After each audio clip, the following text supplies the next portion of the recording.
गोष्ठी का आयोजन हम लोग कर रहे हैं। ये मौका है कि अभी पहले 6 माह में जो गतिविधियां हुई हैं, जो हम लोगों को सफलता मिली है या कुछ चीजों में हम लोग लक्ष्य के पीछे चल रहे हैं या असफल रहे हैं, उसका जायजा लें, स्वमूल्यांकन करें और अग्रतर सुधारात्मक कार्रवाई करते हुए इस शैक्षिक सत्र के हमारे महत्वपूर्ण लक्ष्यों को पूर्ण करें। और जो स्कूल लेवल पे, ब्लॉक लेवल पे और जिले लेवल पे टीम भावना से हमें काम करनी है, उसको और सुदृढ़ बनाते हुए आगे बढ़े। हम लोग लगातार ये प्रयास कर रहे हैं, आपने महसूस किया होगा कि सभी शिक्षक साथियों का, अधिकारियों का निरंतर क्षमता वृद्धि हो, निरंतर उनके मनोबल को बनाए रखने के लिए और उसको बेहतर बनाने की गतिविधियां संचालित हों और एक नए कार्य संस्कार के साथ टीम वर्क की भावना से हम लोग हमारे महत्वाकांक्षी लक्ष्य, चाहे वो कायाकल्पित विद्यालय या निपुण प्रदेश की परिकल्पना को साकार करने में आगे बढ़े।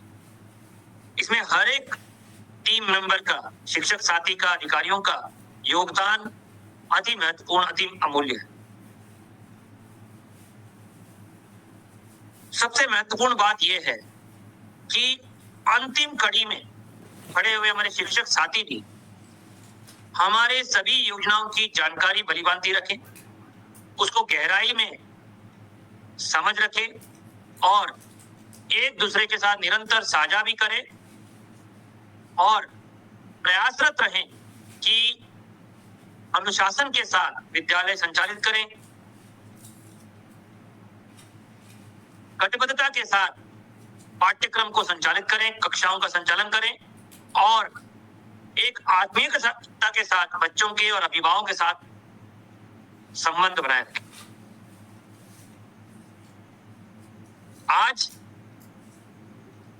एक एजेंडा सेटअप करने की कोशिश की जा रही है मेरे द्वारा और हमारी टीम के साथियों द्वारा, चाहे वो कायाकल्प में आपकी केंद्रीय भूमिका हो या एकेडमिक कार्यों में आपकी केंद्रीय भूमिका हो, डीबीटी व्यवस्था में आपकी केंद्रीय भूमिका हो और जो डिजिटल सामग्री आपको प्रेषित किया जा रहा है, tablet, smart class, ICT lab, chatbot आदि, उन सभी में आपको किस तरह की कार्रवाई करनी है, क्या नेतृत्व प्रदान करना है और किस तरह महत्वपूर्ण गतिविधियों को संचालित करते हुए अपने स्कूल को निपुण विद्यालय, आदर्श विद्यालय के रूप में खड़ा करना है।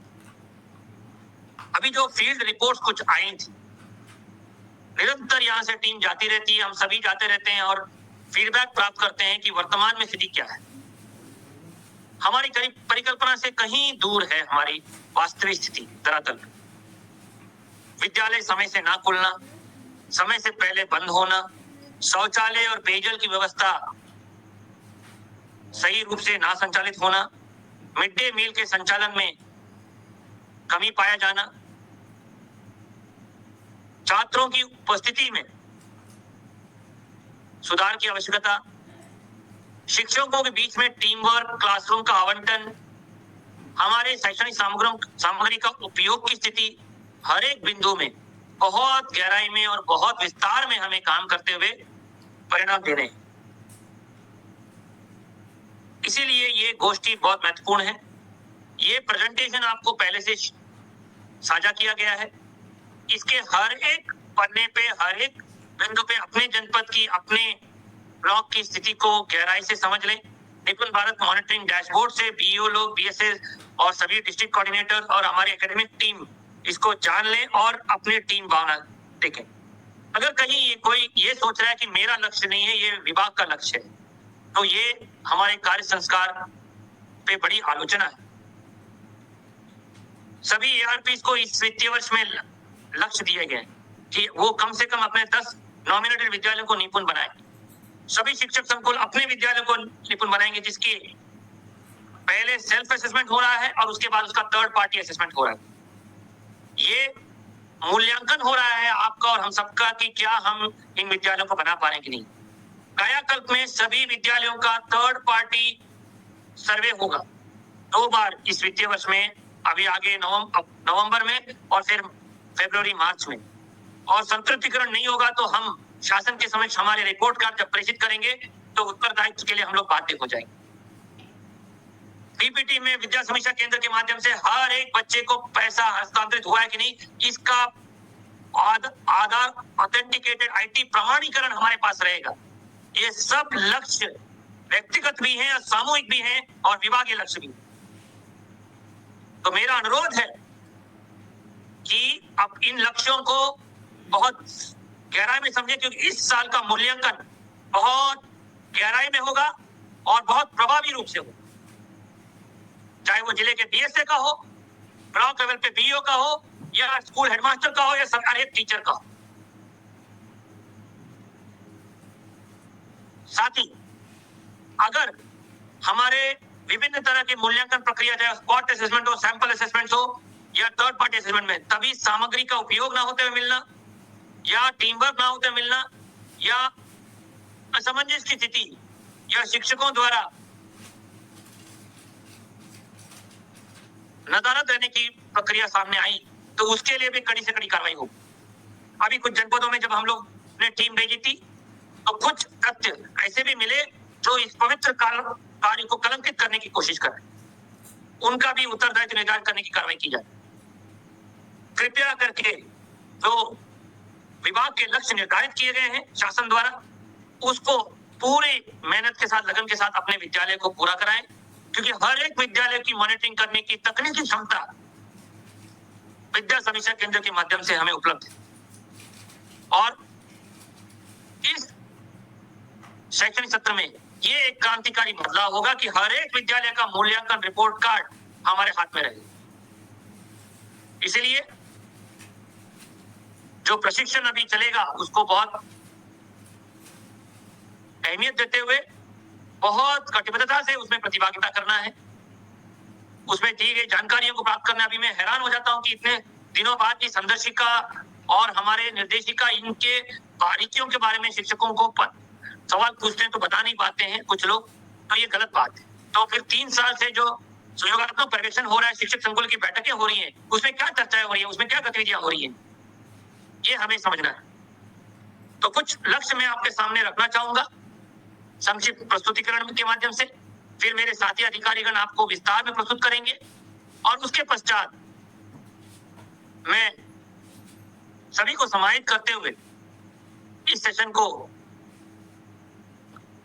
अंतिम सारांश आपके सामने प्रस्तुत करते हुए क्लोज करूं। ये आज की रूपरेखा है। सबसे पहले ये जो आगे आपके स्लाइड दिख रहे हैं, ये जनपदवार ऑपरेशन कायाकल्प में 19 पैरामीटर को संतृप्तिकरण करने की स्थिति है। आप देख रहे हैं कि कुछ ज्यादातर स्कूल 11 से 15 पैरामीटर में आच्छादित हैं अथवा 16 से 19 पैरामीटर में आच्छादित हैं। मैं उन विद्यालयों के प्राध्यापकों को और अधिकारियों को, वहां के जिलाधिकारी, सीडीओ जिनके नेतृत्व में अंतर विभाग के समन्वय से ये कार्य हो रहा है, उनको बधाई देता हूं। लेकिन ये मूलभूत आधार है हमारा और हमें इसमें संतृप्तिकरण 100% करना है। इसमें आधा अधूरा काम छोड़ना कोई बड़ी उपलब्धि नहीं है। लेकिन ऐसे भी विद्यालय हैं जहां पे 10 से कम पैरामीटर आच्छादित हो रहे हैं। ये दुर्भाग्यपूर्ण। कॉम्पोजिट ग्रांट की धनराशि लगातार 4-5 साल से आपको हस्तांतरित की जा रही है, उसके बावजूद कॉम्पोजिट ग्रांट की धनराशि से ही 10-15 पैरामीटर आच्छादित किए जा सकते हैं। अच्छे नेतृत्व में, अच्छे प्राध्यापकों से, ग्राम पंचायत का सहयोग लेते हुए, ब्लॉक का सहयोग लेते हुए, अंतर विभाग के समन्वय से। अगर ये नहीं हो रहा है तो कहीं ना कहीं वहां के शिक्षकों में टीम वर्क नहीं है, कायाकल्प के प्रति भावना नहीं है, और ये माननीय मुख्यमंत्री जी शासन द्वारा निर्धारित लक्ष्य मंशा के विपरीत प्रतिकूल है। नवंबर में जो सर्वे हो रहा है उसमें अगर कोई भी स्वतंत्र सर्वे में हमें पैरामीटर्स आच्छादन में इस तरह की स्थिति मिलेगी तो प्रधानाध्यापकों का उत्तरदायित्व निर्धारित किया जाए। मेरा अनुरोध है शिक्षक साथियों से कि कृपया कदम बढ़ाएं, अपने बीडीओ से संपर्क करें, अपने ग्राम पंचायत प्रधान से सहयोग करें, ले लें, वहां स्थानीय विभिन्न वित्तीय स्रोत की योजनाओं से समन्वय स्थापित करें, चाहे वो नरेगा की हो, बाउंड्री वॉल बनाने का, खेल का मैदान बनाने का, किचन गार्डन बनाने के लिए, ग्राम पंचायत से लघु मरम्मत, शौचालय की क्रियाशीलता, किचन सेट की क्रियाशीलता, पेयजल की व्यवस्था की क्रियाशीलता। अभी विद्युत विभाग और जल निगम के माध्यम से पेयजल एवं विद्युत के आच्छादन के लिए कार्रवाई हो रही है, उसमें प्रतिभागिता सुनिश्चित करना है। अगर कहीं पे भी बीईओ द्वारा, पीडीओ द्वारा या कहीं किसी स्तर पे आपको सहयोग नहीं मिल रहा है तो विद्या समीक्षा केंद्र में आप फोन करिएगा, हम उनसे संपर्क करके आपको मदद करवाएंगे, समस्याओं को सूचीबद्ध करके उसको हल करवाएंगे। लेकिन इतने सालों के अभियान चलने के बावजूद भी अगर कोई विद्यालय आच्छादित नहीं है तो जिन लोगों ने बहुत बढ़ चढ़कर विभाग को गौरवान्वित करने का काम किया है, उनकी मेहनत में भी हमें प्रतिकूल प्रभाव हम डालने का काम हम करेंगे। ये गलत बात। हम सबको इसमें इस अभियान को सफल बनाना है। इस अभियान को जन आंदोलन के रूप में माननीय मुख्यमंत्री जी के नेतृत्व में क्रियाशील किया गया है। उसको अभी हम लोग अंजाम तक पहुंचा के जितने भी 10-15% काम बचा हुआ है उसको 100% पूरा करना है इसी शैक्षिक सत्र। इसके लिए समीक्षा करिए। कॉम्पोजिट स्कूल ग्रांट की धनराशि का सदुपयोग, चाहे वो ब्लैक बोर्ड क्रियाशील हो तो उसको सुनिश्चित कराइए, विद्युत की अंतरिंग वायरिंग सुनिश्चित कराइए, कहीं रैंप या रेलिंग नहीं बना है, शौचालय में टाइलीकरण नहीं हुआ है, पानी की व्यवस्था नहीं है, विद्युत संयोजन नहीं हुआ है, हैंड वॉशिंग यूनिट नहीं है। ये सब छोटे छोटे लघु कार्य है जो कॉम्पोजिट ग्रांट की धनराशि ग्राम पंचायत की धनराशि से 100% किया जा सकता है। ये आप सुनिश्चित करा लीजिएगा। और स्कूल के प्रांगण को स्वच्छ रखना, साफ सुथरा रखना अति आवश्यक है। इसको लगातार माननीय मुख्यमंत्री जी स्वयं आपको निर्देशित कर रहे हैं, आपको प्रेरित कर रहे हैं, तो कृपया इसको आप लोग 100% सुनिश्चित कराइए। एक और समस्या लगातार मीडिया और विभिन्न स्रोतों से हमारे संज्ञान में आते हैं, शासन में संज्ञान में आती है कि झज्जर विद्यालय में बच्चे बैठकर पढ़ रहे हैं। पिछले 3 साल में लगातार ये अभियान चला है। बहुत सारे झज्जर विद्यालयों को जिलाधिकारी के नेतृत्व में कार्यदायी संस्था द्वारा झज्जर घोषित करते हुए, नीलामी करते हुए मलबा हटवाने का काम किया गया है। जब तक ये कार्रवाई पूर्ण नहीं होती तो वैकल्पिक व्यवस्था में बच्चों को पढ़ाने की जिम्मेदारी स्थानीय प्रशासन की है और हमारे शिक्षा विभाग की। कहीं पे कोई ऐसी अनहोनी घटना ना हो जहां पे गंभीर कार्रवाई करने पे हमें बाध्य होना पड़े। तो मेरा अनुरोध है सभी शिक्षक साथियों से कि इस तरह की प्रवृत्ति से बचें और अगर झज्जर भवन नहीं कार्रवाई कोई हो रही है तो संबंधित खंड शिक्षा अधिकारी से, उच्च अधिकारियों से अवगत कराते हुए उसको पूर्ण कराएं और जितनी धनराशि अभी प्रेषित की गई है उस धनराशि का सदुपयोग करते हुए उपभोग देते रहेंगे तो अगली किस्त भी जारी होगी कि इन झज्जर विद्यालयों को पुनर्निर्माण हम लोग सुनिश्चित कराएं। इसी के साथ करीब 20,000 से सबसे पुराने विद्यालयों में रिजुविनेशन के लिए धनराशि हस्तांतरित की गई थी। इसमें विभिन्न घटकों में, विभिन्न गतिविधियों में कार्रवाई करनी है जो आप लोगों ने ऑनलाइन पोर्टल पे भरा था।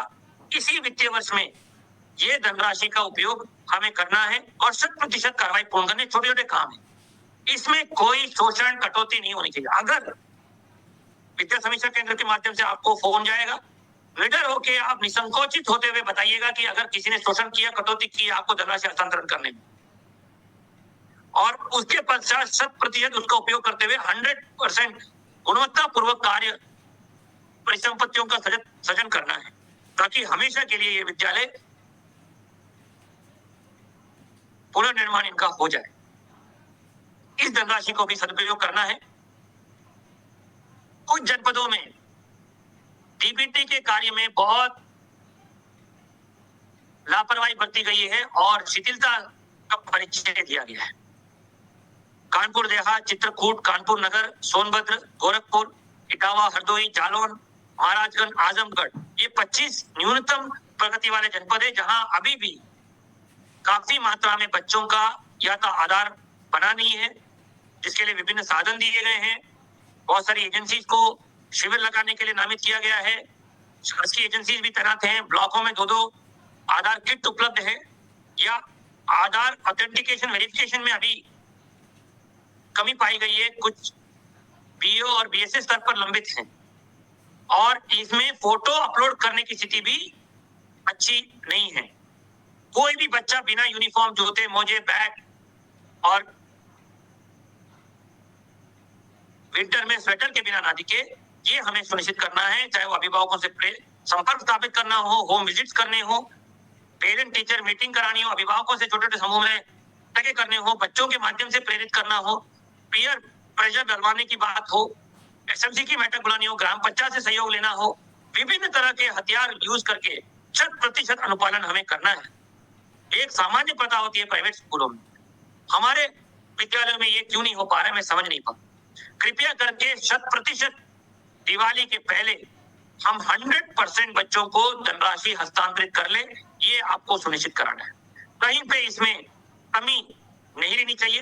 अगले माह में जब हम ये गोष्ठी करेंगे तो कोई भी जनपद इसमें वांछित ना रहे कि हमारे बच्चे अभिभावक अभी छूटे हुए हैं डीबीटी की धनराशि 1200 रुपए हस्तांतरण करने से।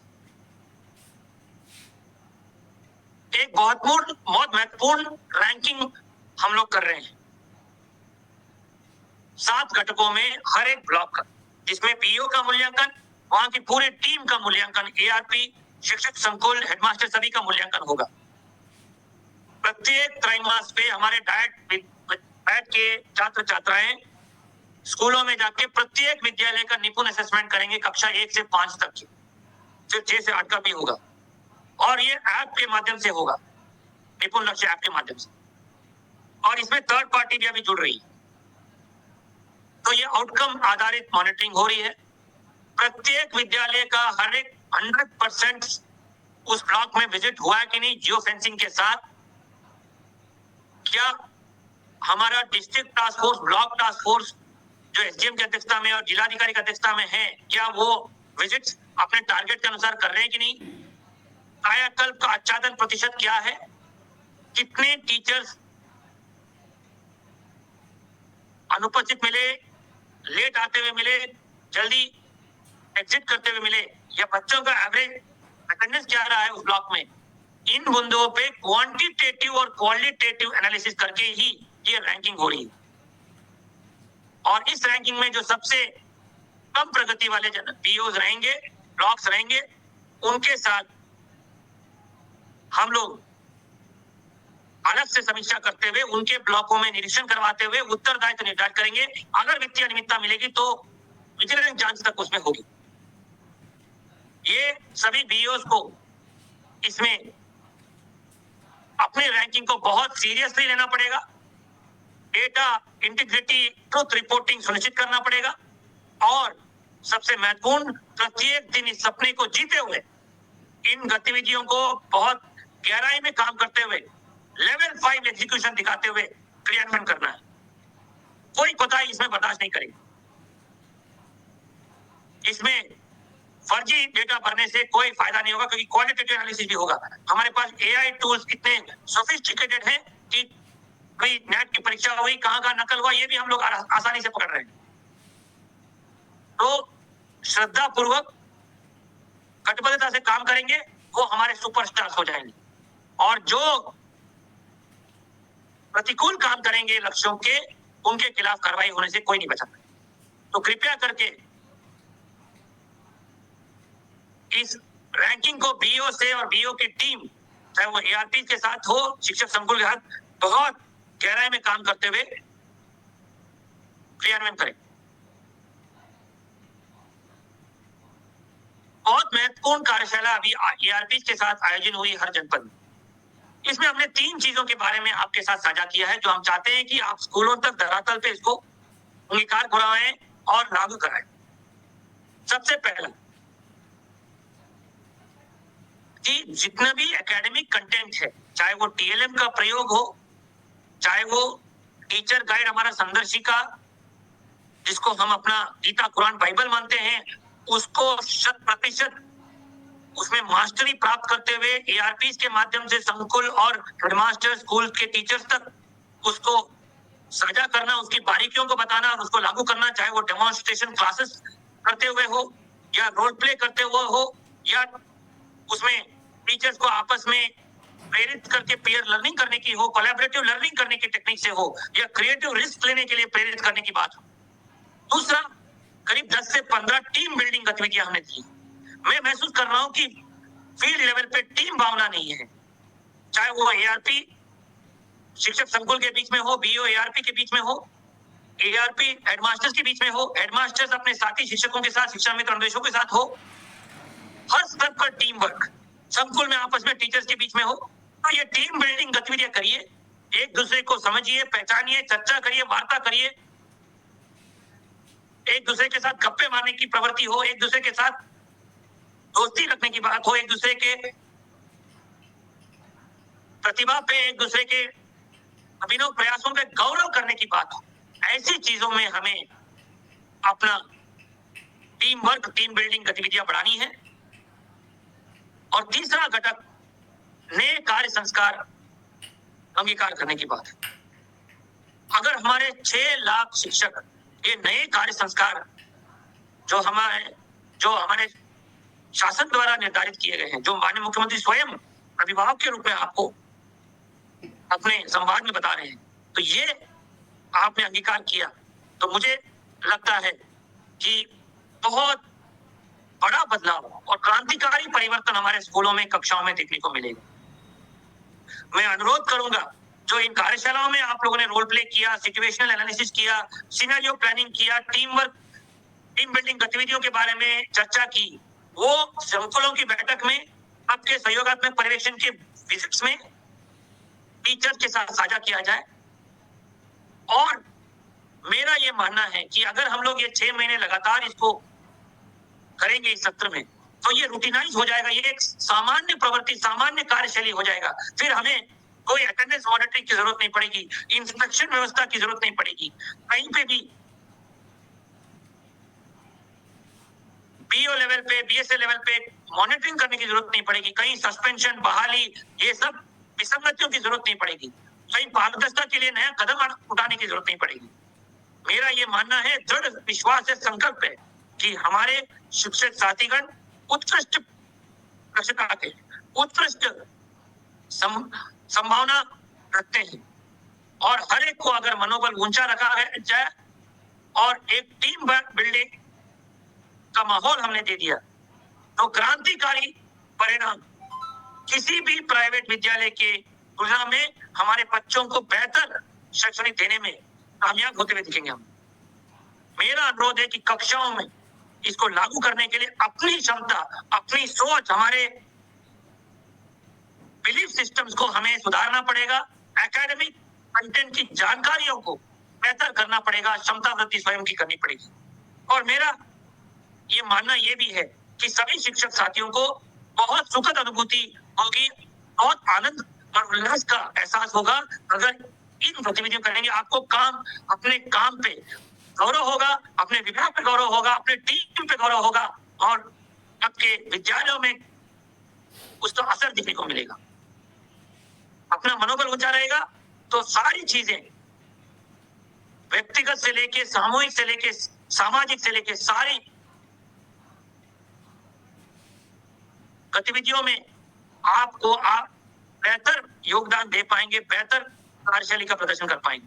तो मेरा अनुरोध है कि ईआरपी कार्यशालाओं में जितने भी चीजें आपके साथ साझा की गई हैं, उसको अगले 1 महीने के भीतर कक्षाओं में प्रदर्शित करने के लिए, चाहे वो निरंतर सुधार की बात हो, चाहे वो लर्निंग के एटीट्यूड, निरंतर सीखने की चाहत, एक भावना रखने की हो, एक दूसरे के साथ सहभागिता, कोलैबोरेशन लाने की बात हो, सभी को साथ लेने की प्रवृत्ति हो, समस्याओं को सूचीबद्ध करते हुए समस्याओं को उजागर करने के एटीट्यूड के विपरीत एक निदान की ओर आगे बढ़ते हुए सॉल्यूशन ओरिएंटेड एटीट्यूड रखने की बात हो। जितने अच्छे परिणाम आ रहे हैं, सफलता की कहानियां उभर के आ रहे हैं, नए टीएलएम उभर के आ रहे हैं, नए टेक्निक पद्धतियां पेडागोजी के आ रही हैं, उन सबको अंगीकार करते हुए, सीखते हुए उसको कक्षाओं में लागू करना, एक दूसरे पे गौरव करना, पारदर्शिता और प्रतिबद्धता का परिचय देते हैं उन्हें। लगातार जितने भी चीजें आपको आपके मास्टर ट्रेनर्स द्वारा, अधिकारियों द्वारा बताया जा रहा है, उसको एक्टिव लिसनिंग के साथ अंगीकार करना, जो सही चीज है उसके लिए खड़े होने की दृढ़ शक्ति रखना, और लगातार लर्निंग बाय एक्सपेरिमेंट, हमारा मेन लर्निंग बाय डूइंग और लर्निंग बाय एक्सपेरिमेंट हमें लगातार करते रहना चाहिए कक्षाओं में। जितने भी पद्धतियां दी गई उसका 100% प्रोसेस एडियरेंस हमें दिखाना है, एक दूसरे के प्रति संवेदना हमें व्यक्त करनी है, और एक ह्यूमिलिटी होनी चाहिए। कुछ टीचर्स में मैंने देखा है वार्ता करते हुए कि सब कुछ जानते हैं कि प्रवृत्ति आ गई है, वो ही हमारी सबसे बड़ी विडंबना बन जाती है, सबसे बड़ी विफलता का कारण बन जाता है। निरंतर सीखने की चाहत रखते हुए ह्यूमिलिटी दिखानी है। निपुण प्रदेश कायाकल्पित विद्यालय के संकल्प को पूरा करने की प्रवृत्ति दिखनी है। बहुत सारे लोगों से हम बात करते हैं तो हार मान गए हैं या सोच रहे हैं कि ये सिस्टम कभी सुधर ही नहीं सकता। ऐसा नहीं है, मैंने देखा है बहुत बड़ा बदलाव हमारे शिक्षकों साथियों ने लाए हैं स्कूलों में, कक्षा में, उनके उन्हीं से सीख के हम लोग ये गतिविधियां आप तक पहुंचा पा रहे हैं। अपने आप को एक उदाहरण की तरह खड़ा करना, प्रतिस्पर्धात्मक माहौल क्रिएट करना, एक दूसरे पे विश्वास करना, सिस्टम को मजबूत बनाना ताकि हम एक हमारे सिस्टम पे पूरे जनमानस को विश्वास आ जाए, एक दूसरे का सम्मान करना, निरंतर क्रिएटिविटी को परिचय देना, और खुद के मूल्यांकन करते हुए अपनी ताकतें, अपनी कमजोरियों को महसूस करना और उसके लिए आवश्यक कार्रवाई करना, ये जरूरी है। एक बहुत बड़ी चुनौती हमारे सामने खड़ी है कि हम देख रहे हैं कि छात्रों की उपस्थिति कम होती जा रही है, या ऐसे आंकड़े सामने आ रहे हैं जो हमें गौरव का विषय नहीं होते। नेट के एग्जाम के दिन लगभग 25 से 30% वृद्धि दिखती है। क्या परीक्षा के दौरान बच्चे आ रहे हैं और बाकी दिनों में नहीं आ रहे, इसका मतलब क्या है? इसका अध्ययन करना बहुत जरूरी है, इसका सोर्स अपॉर्चुनमेंट करना जरूरी है कि क्या कारण से ये 30% गैप नजर आ रहा है। क्या सामाजिक कारण है कि उनको आर्थिक गतिविधियों में परिवार ने तैनात किया? क्या अज्ञानता है कि अभिभावक अज्ञान है कि बच्चे को हो सकता था उन अभिभावकों ने एस्पिरेशन समझे नहीं है, अवसर को पहचाना नहीं है, मार्केट में क्या क्या अवसर है, और शिक्षा के प्रति जागरूक नहीं है, इसलिए उनको पता नहीं बच्चों को नियमित स्कूल में जाना कितना उपयोगी है और उनको दक्षता प्राप्त करना कितने उपयोगी है बुनियादी। क्या इसमें हमारे स्कूलों का गवर्नेंस का इशू? क्या स्कूलों में समय से ना खुलना, समय के पहले बंद होना, मिड डे मील ना चलना, सामग्री उपयोग ना होना, शिक्षकों द्वारा रुझान ना दिखाना, आत्मीयता बच्चों के साथ नहीं दिखाना, ये कारण, विभिन्न कारणों से ये हो रहा है, कोई एक कारण नहीं है। इसके लिए हमें दोनों चीजें करनी है। एक प्रवर्तन जो हम लोग लगातार करेंगे, स्टेट लेवल पे, डिस्ट्रिक्ट लेवल पे, ब्लॉक लेवल पे, जहां गवर्नेंस इशू है उसमें उत्तरदायित्व निर्धारित करने की कार्रवाई की जाएगी। लेकिन हमने ये भी महसूस किया कि अगर एक पॉजिटिव कैंपेन चलाया जाए तो बहुत बड़ा परिणाम आएगा। अब जिन विद्यालयों में निरंतर पेरेंट्स के साथ मीटिंग हो रही, जहां एनुअल डे फंक्शन हो रहा है, जहां बच्चों का बर्थडे मनाया जाता है, जहां बच्चों के साथ अच्छे आत्मीयता के साथ टीचर व्यवहार दिखाते हैं, जहां खेल आधारित गतिविधियां हो रही हैं, जहां लाइब्रेरी का प्रयोग हो रहा है, कविता कहानियां पढ़ाई जा रही हैं, वहां बच्चों की उपस्थिति कम से कम 10 से 20% बढ़ी हुई मिलती है। जहां हेडमास्टर का नेतृत्व दिखता है, गवर्नेंस उच्च कोटि का दिखता है, वहां 10 से 20% वृद्धि दिखती है। ये आसानी से 1-2 महीने में हम हासिल कर सकते हैं। इसके लिए एक बहुत महत्वपूर्ण कैंपेन अभी लॉन्च होने जा रहा है। मैं अनुरोध करूंगा हमारे शिक्षक साथियों को कि उस कैंपेन को समझ लें और अपने ग्राम पंचायत में, विद्यालयों में बहुत प्रतिबद्धता के साथ, सत्यनिष्ठा के साथ लागू करें। अभी निपुण विद्यालयों की स्थिति बहुत कमजोर है, बहुत कम बच्चे निपुण बालक बालिकाएं हैं, बहुत कम विद्यालय एक ब्लॉक में निपुण विद्यालय है। इसमें एक लंबी छलांग हमें इस साल मारनी है। मैं बहुत ही उत्सुक हूं और बहुत ही बड़ा दाव है हमारा कि एआरपी विद्यालय, नॉमिनेटेड विद्यालय और शिक्षक संकुल विद्यालय बहुत बड़ी मात्रा में इस बार इस शैक्षिक सत्र में निपुण हो जाएंगे। मेरा ये निरंतर मानना है कि, और शिक्षकों का लगातार ये फीडबैक है कि संदर्शिका के आधार पर पढ़ाई करेंगे तो 6 महीने से 1 साल के भीतर हमारे बच्चे निपुण हो जाएंगे। बस हर एक टीचर 25 से 50 बच्चों को व्यक्तिगत ध्यान देते हुए उपचारात्मक शिक्षा और शैक्षणिक चक्र का 100% पालन करते हुए पढ़ाई कराएं, नियमित आंकलन कराते रहें, तो हम ये लक्ष्य प्राप्त कर लेंगे। तो मैं उम्मीद करता हूं कि हजारों की तादाद में इस बार हमारे निपुण विद्यालय उभर के आएंगे, जिनका स्व मूल्यांकन करते हुए स्वतंत्र मूल्यांकन भी हम करेंगे और उसके बाद एक भव्य कार्यक्रम माननीय मुख्यमंत्री जी के नेतृत्व में करेंगे, जिसमें पहली बार पूरे देश में ग्रेड कॉम्पिटेंट विद्यालयों की घोषणा होगी, जो एक ऐतिहासिक कदम हमारे प्रदेश के लिए होगा और शैक्षणिक शिक्षा क्षेत्र के लिए होगा। ये बहुत बड़ी उपलब्धि हमारे शिक्षक साथियों के कारनामों की वजह से हम हासिल कर पाए, हमारे प्रदेश का नाम रोशन हो जाएगा। ये हमें इस साल हासिल करना है और इसमें पूरे प्रतिबद्धता के साथ काम करना है। अभी जनवरी में,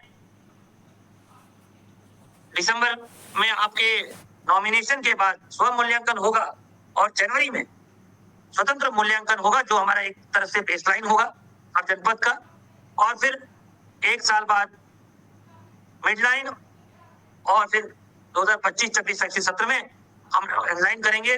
उम्मीद है कि तब तक हम लोग निपुण घोषणा पूरे प्रदेश का कर पाएंगे। अभी जो ईआरपी नॉमिनेटेड विद्यालयों की स्थिति बहुत कमजोर है।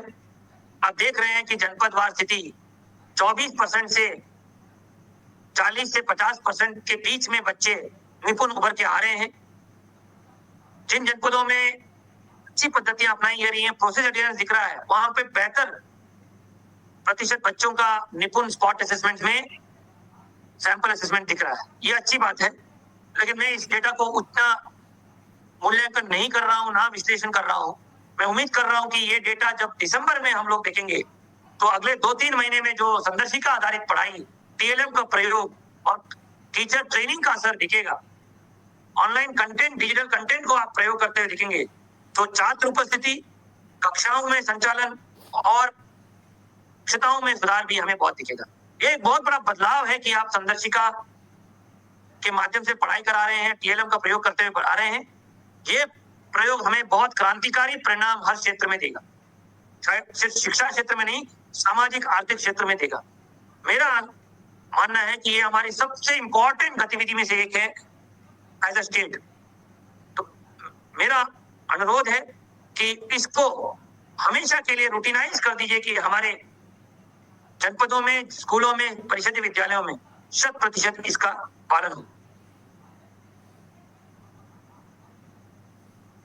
नवंबर में हमारे ईआरपी विद्यालय और शिक्षक संकुल के विद्यालयों में प्रथम 1 तारीख से 15 तारीख के बीच में डायट स्टूडेंट्स आएंगे और निपुण लक्ष्य ऐप के माध्यम से कक्षा 1 से 5 के बच्चों को मूल्यांकन करेंगे। और उसमें जो हमारे विद्यालय निपुण विद्यालय के कगार पे आ रहे हैं, उन टीचर्स को भी हम लोग बधाई देंगे और शुभकामनाएं दें, उनको सहयोग करेंगे। और जो न्यूनतम प्रगति वाले स्कूल विद्यालय दिखेंगे, वहां हम जायजा लेंगे कि क्यों ऐसा हो रहा है और वहां पे आवश्यक कार्रवाई भी करेंगे, उत्तरदायित्व भी निर्धारित। तो कृपया करके इस मूल्यांकन के लिए एआरपी, शिक्षक संकुल और उन विद्यालयों के हेडमास्टर और टीचर तैयार रहें।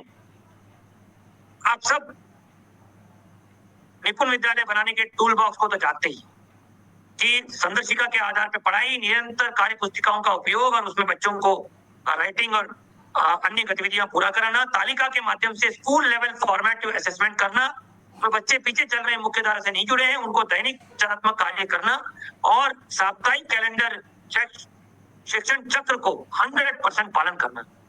इन गतिविधियों को आप प्रतिदिन दिनचर्या में अपने शामिल करके 100% अनुपालन कराएंगे तो हम क्रांतिकारी परिणाम दे पाएंगे। अभी नवंबर में शिक्षक प्रशिक्षण प्रारंभ हो रहा है। ब्लॉक लेवल पे उच्च कोटि का इंतजाम किया जा रहा है। इस बार खान-पान की धनराशि डीबीटी के माध्यम से सीधा शिक्षकों के खातों में जा रहा है। मेरा अनुरोध है कि आप इसके लिए अपनी व्यवस्था सुनिश्चित कराएं कि टिफिन लेके आना और शिक्षक प्रशिक्षण में प्रतिभाग करना, जो अपने पीयर्स के साथ चर्चा होती है, वो बहुत अमूल्य होते हैं ट्रेनिंग। उसको भी आप जरूर आगे बढ़ाते रहिए। अपने मास्टर ट्रेनर्स और मेंटर से लगातार हैंड होल्डिंग करवाते रहिए, डाउनलोड करते रहिए सारे डिटेल्स को जो वीडियो गतिविधियां मटेरियल आपको दिया जा रहा है उसका भली भांति अध्ययन करिए, समझिएगा और उसको प्रशिक्षण में अगर कोई जिज्ञासा है उसको दूर करवाइएगा अपने मास्टर ट्रेनर्स के माध्यम से। और ये उच्च कोटि का ट्रेनिंग हो, ऐतिहासिक ट्रेनिंग हो, आपको यादगार रहे ये 4-5 दिन की ट्रेनिंग और 100% इसको अटेंडेंस के साथ प्रतिभा करते हुए आगे बढ़े।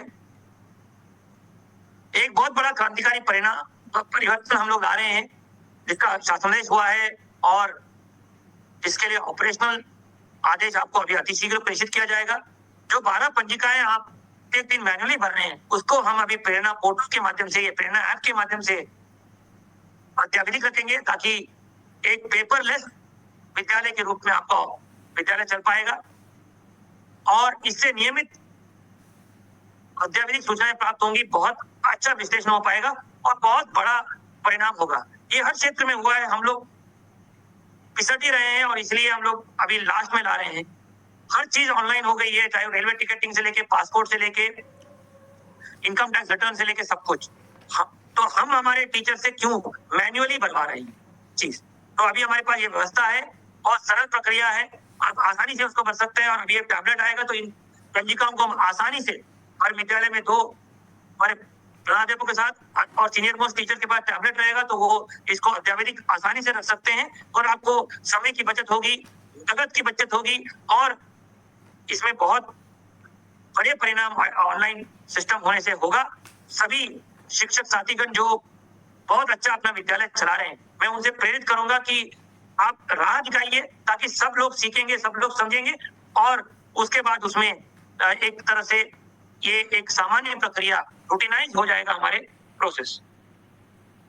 मेरा अनुरोध है कि लाइब्रेरी और स्पोर्ट्स इक्विपमेंट बहुत जगह पे निरीक्षणों में हमें अप्रयुक्त प्राप्त हो रहे हैं।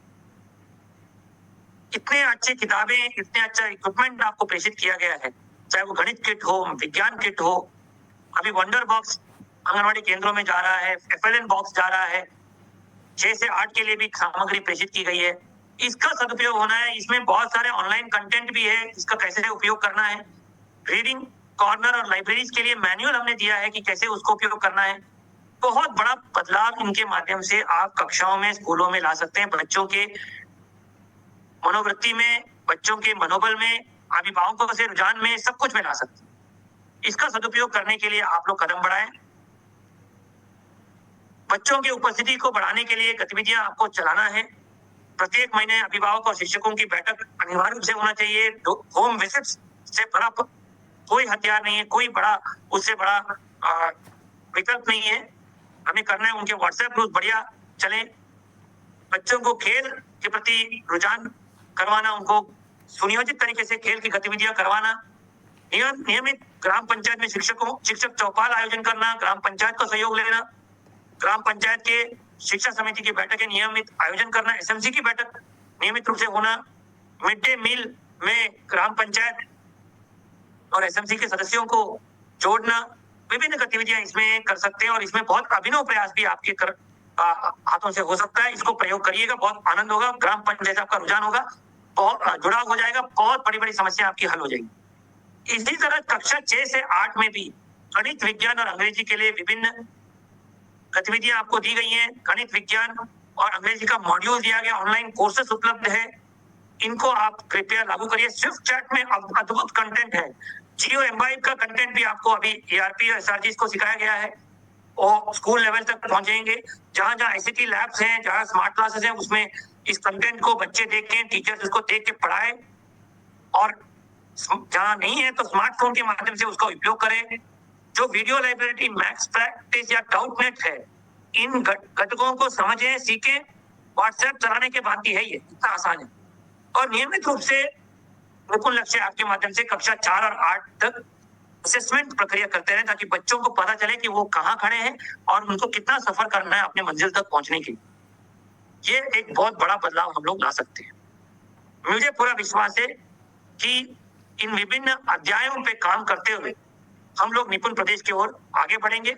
मैं एक और बार हमारे सभी शिक्षक साथियों को बहुत बहुत शुभकामना देता हूं और इस शैक्षिक सत्र के लिए बहुत ही उत्सुक और उत्साहवर्धित होते हुए आपको आह्वान करता हूं कि हमारे माननीय मुख्यमंत्री जी, माननीय मंत्री जी प्रमुख सचिव महोदय और सभी के नेतृत्व में आप सबके बहुमूल्य योगदान से हम लोग अपने निपुण प्रदेश के लक्ष्य कायकल्पित विद्यालयों के लक्ष्य को पूरा करते हुए अभिभावकों को जीते, बच्चों को जीते, समाज को जीते, विशेषज्ञ जो हमारी आलोचना कर रहे हैं उनको भी जीते और एक नया कीर्तिमान स्थापित करते हुए हमारे प्रदेश को अग्रणी प्रदेश के रूप में शिक्षा क्षेत्र में खड़ा करें।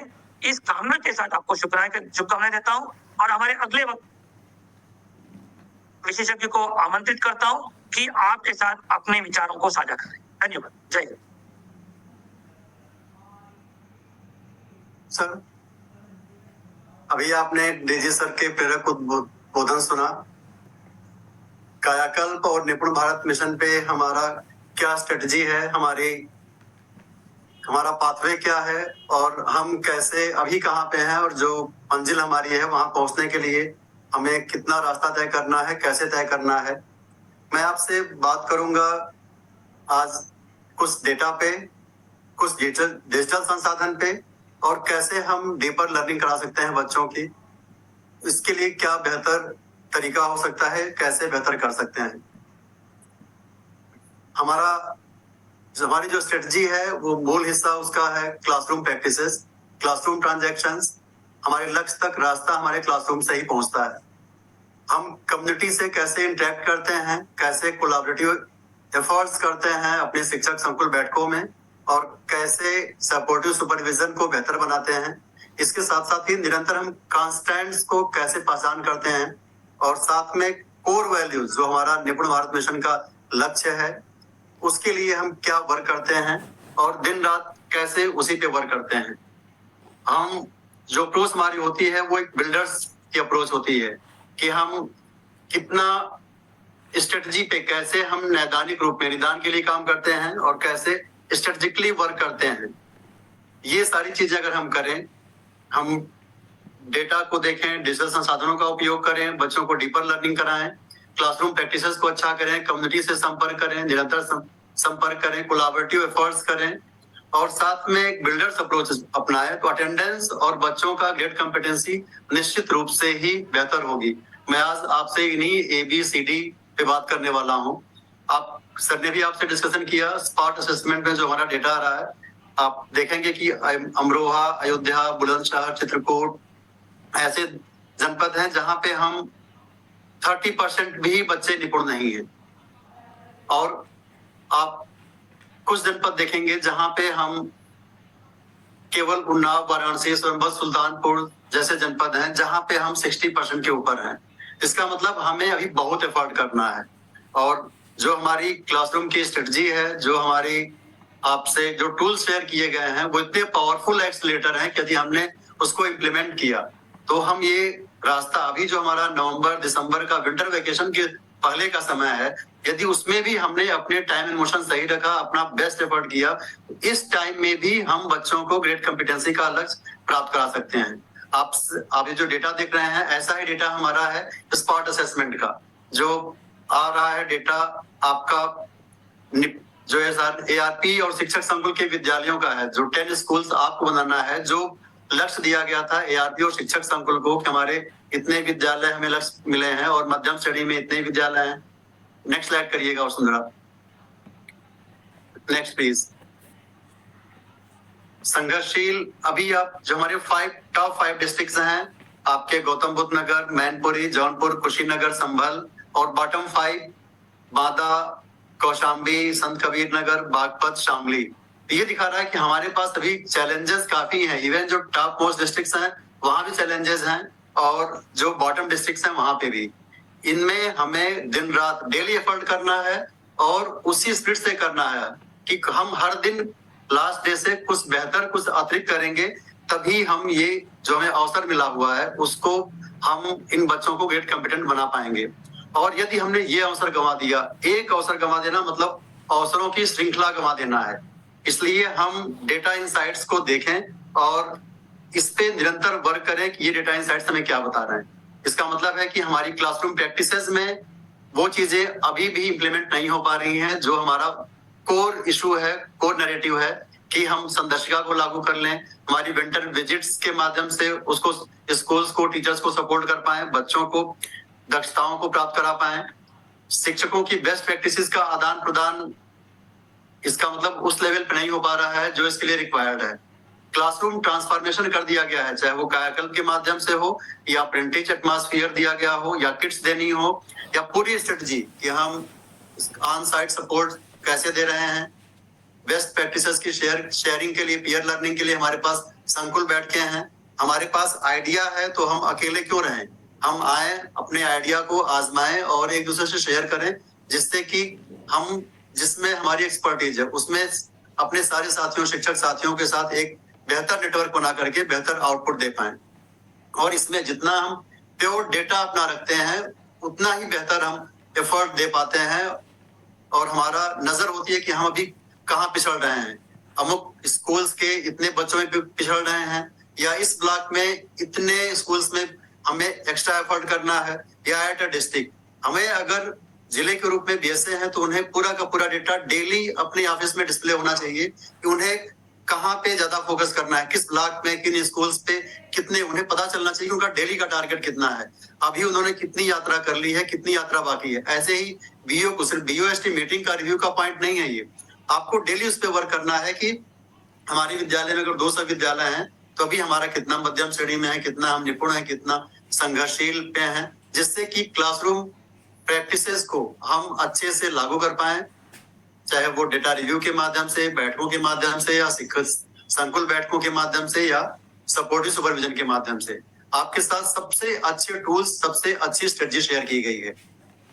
ये हमारा जो आपका निपुण बच्चों का डेटा आ रहा है, सबसे अच्छा डेटा हर टीचर्स के पास है, उनके पास हर बच्चे की रियल, उनका हर जो एग्जैक्ट है कि लर्निंग लेवल क्या है बच्चे का, वो उन्हें पता है।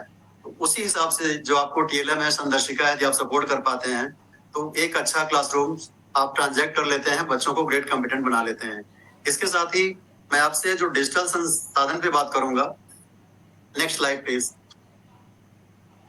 डिपार्टमेंट ने क्लासरूम्स को स्ट्रेंथन करने के लिए सिर्फ कायाकल्प पे वर्क नहीं किया है, और न ही कायाकल्प पे तो किया ही, आपका क्लासरूम्स मनमोहक बनाया गया है डिफरेंट टीएलएम्स के माध्यम से, प्रिंटेड सामग्री के माध्यम से। इसके साथ ही डिजिटल प्लेटफॉर्म पे भी आपको स्ट्रेंथन किया जा रहा है।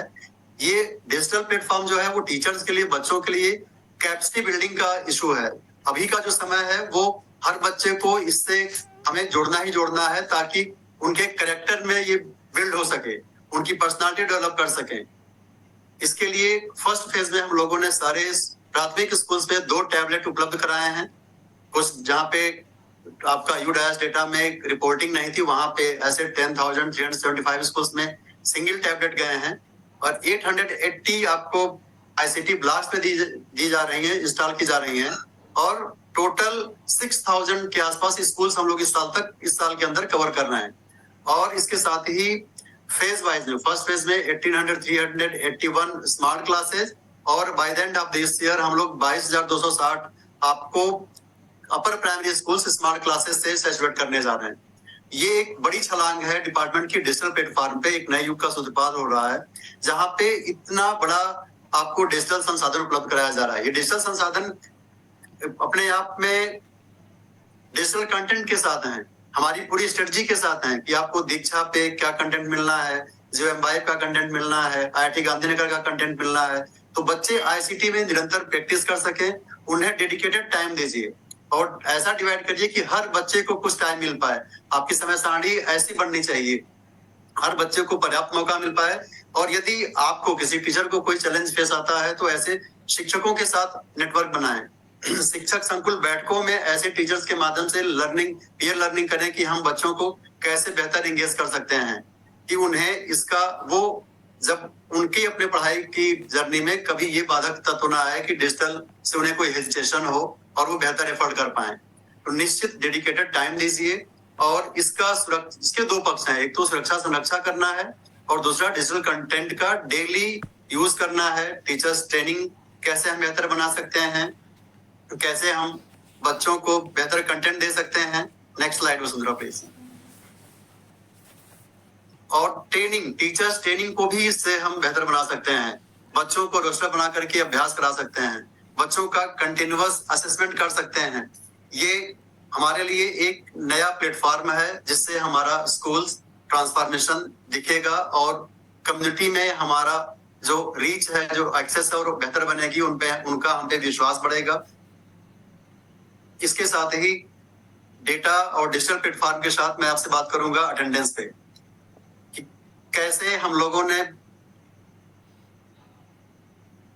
ये आपका डिजिटल माध्यम जो आपको अवेलेबल कराया जा रहा है, यदि आप सही से यूज करें, सही से बच्चों को दिखा पाए, तो आप देखेंगे कि बच्चों के लिए भी चॉइसेस कितनी बढ़ गई। एक बच्चा, उसको आपका संदर्शिका अवेलेबल है, TLM अवेलेबल है, लाइब्रेरी बुक्स अवेलेबल हैं, हर तरह के फिजिकल कंटेंट अवेलेबल हैं।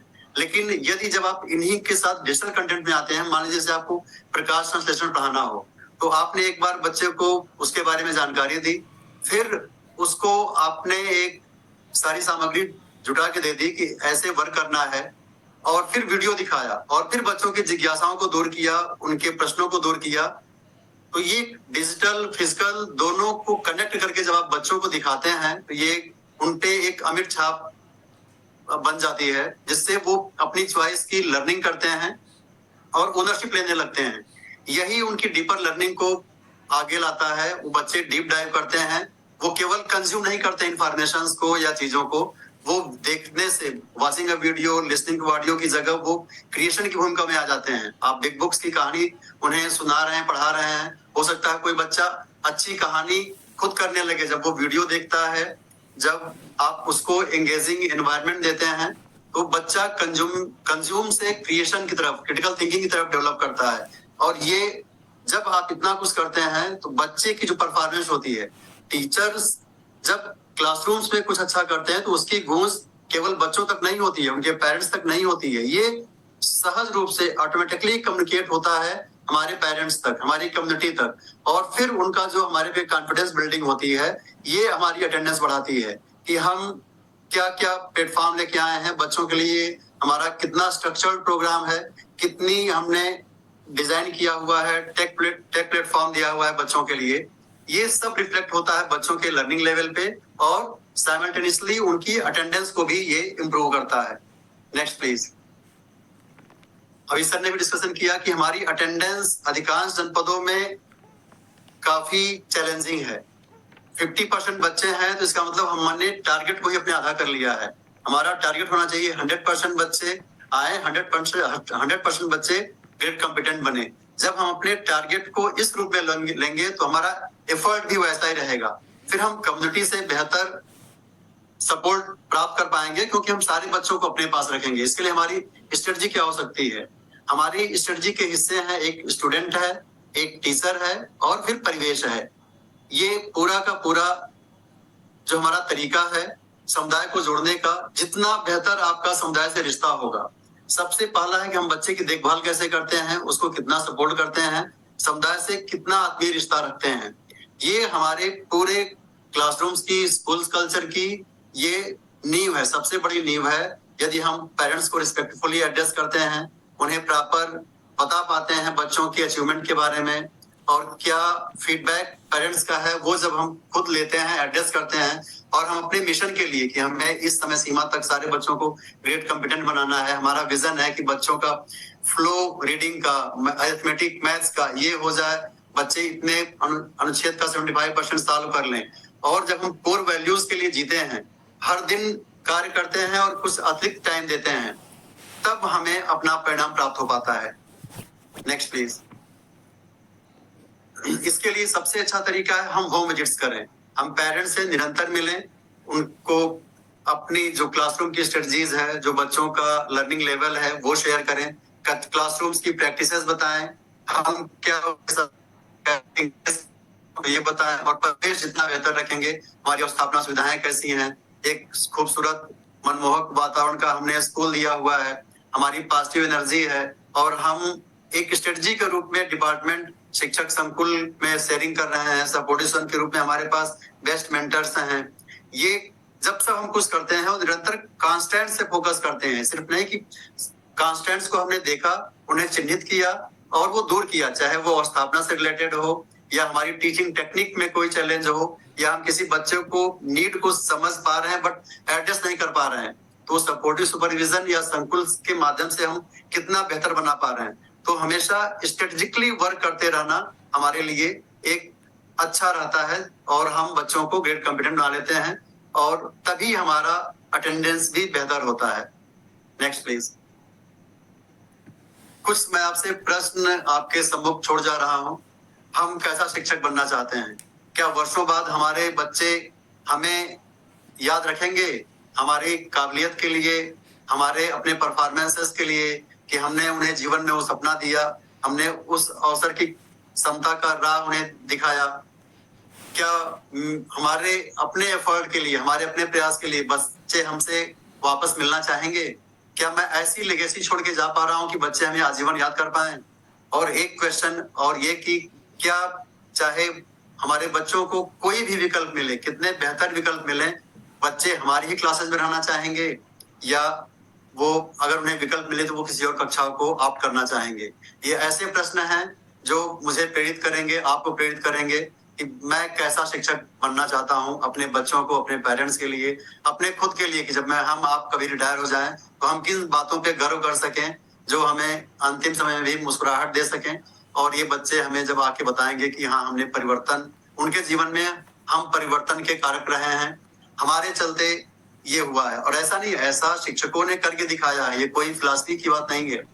ऐसे हमने खुर्शीद अहमद का स्कूल देखा है, स्वतंत्र श्रीवास्तव का स्कूल देखा है, जिन्होंने ऐसी होम विजिट से, ऐसे कोलैबोरेटिव एफर्ट से, ऐसी क्लासरूम प्रैक्टिसेस से सिर्फ बच्चों की अटेंडेंस बढ़ाई नहीं है, 90% प्लस अटेंडेंस हमेशा मेंटेन की है और विद उसी ग्रेड कॉम्पिटेंसीज के साथ मेंटेन की है। ये हमारे ऐसे शिक्षक हैं जो हजारों की कहानियां में भी रिफ्लेक्ट होने लगे हैं। लेकिन हमारा टारगेट हर बच्चे के लिए है। एक बच्चा भी रह गया तो उसके लिए फिर तो पूरा जीवन पे प्रश्न चिन्ह लग गया। हमारा टारगेट हर बच्चे को 100% अटेंडेंस, 100% ग्रेड कॉम्पिटेंसी का होना चाहिए, जिससे कि हम उन्हें उनके जीवन में वो मौके उपलब्ध करा सकें, उन्हें उतनी अवसर की क्षमता दिला सकें, उनके सपनों को साकार कर सकें। ऐसे शिक्षकों ने दिखाया है कि हम सच में कहानी बदल सकते हैं। ये कहानी बदल रही है, आप भी इसका पार्ट बनिए और इस कहानी के सबसे सफल, सबसे बेहतर नायक बनिए। Thank you.